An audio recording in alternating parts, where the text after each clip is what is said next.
मध्य प्रदेश में पिछले 24 घंटे में कोरोना के 1320 नए केस आए हैं। वर्तमान में कुल 3780 एक्टिव केस हैं। नरोत्तम मिश्रा ने कहा कि प्रदेश में कोरोना प्रोटोकॉल का सख्ती से पालन कराया जाएगा। मास्क नहीं लगाने वाले वाहन चालकों को पेट्रोल और डीजल नहीं दिया जाएगा। इसके साथ मास्क नहीं लगाने पर सख्ती से जुर्माना वसूला जाएगा। प्रदेश में अभी लॉकडाउन या कर्फ्यू लगाने का कोई विचार नहीं है और न ही ऐसा कोई प्रस्ताव गृह विभाग के पास विचाराधीन है। कोरोना की तीसरी लहर की परिस्थितियां पहली और दूसरी लहर से थोड़ा अलग है। अधिकांश लोगों को वैक्सीन लगी होने से संक्रमित तेजी से रिकवरी कर रहे हैं। इसी के साथ नरोत्तम मिश्रा ने ये भी कहा कि प्रदेश में कई जिलों में बेमौसम अतिवृष्टि और ओलावृष्टि से किसानों की फसल को हुए नुकसान के आकलन के निर्देश राजस्व अधिकारियों को दे दिए गए हैं। किसान भाई घबराए नहीं, सरकार उनके साथ खड़ी है।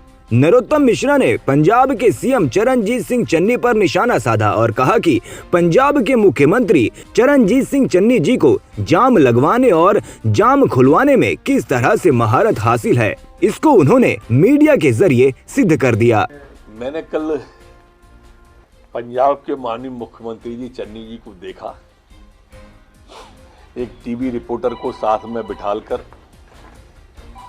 वो कैसे जाम को खुलवाने गए थे और इस बात का उन्होंने सिद्ध कर दिया कि जाम लगवाना और जाम खुलवाना दोनों ही उनके नियंत्रण में है।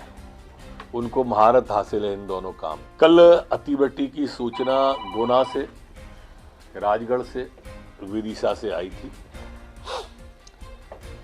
स्वयं मुख्यमंत्री जी मॉनिटर कर रहे थे और उन्होंने आदेश दिया। राजगढ़ के कलेक्टर, विदिशा के कलेक्टर, गुना के कलेक्टर तत्काल खेतों की ओर, गांव की ओर, किसान की ओर रवाना हुए थे। आज भोपाल संभाग में सुबह से पानी गिरा है। अतिवृष्टि का आंकलन, ओलावृष्टि के आंकलन के लिए सभी राजस्व अधिकारियों को निर्देश दिए हैं। मुख्यमंत्री जी स्वयं इसको देख रहे हैं। किसानों को घबराने की या चिंता करने की जरूरत नहीं, सरकार उनके साथ है और सभी को आंकलन करने के लिए बोल दिया। लॉकडाउन या कर्फ्यू की ओर अभी नहीं जा रहे हैं।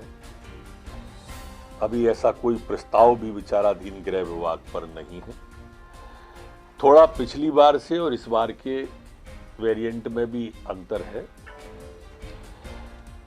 पिछली बार परिस्थितियां भिन्न प्रकार की थी, रोगियों की, ऑक्सीजन की।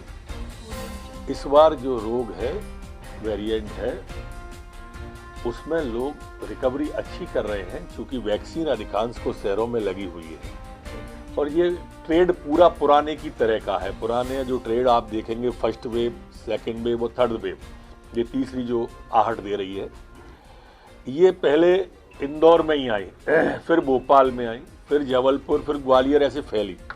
इस दूसरी में भी, पहली में भी और तीसरी में भी ये इसी तरह से इस बार भी बढ़ी है। लेकिन पहली और दूसरी से ये थोड़ी भिन्न है चूंकि माननीय प्रधानमंत्री जी ने जो वैक्सीन का निर्माण कराया और शहरों का, ये उस समय भी गांव में ज़्यादा नहीं फैला था, अभी भी गांव के अंदर ये नहीं है, शहरों के अंदर ही इसकी आहट है।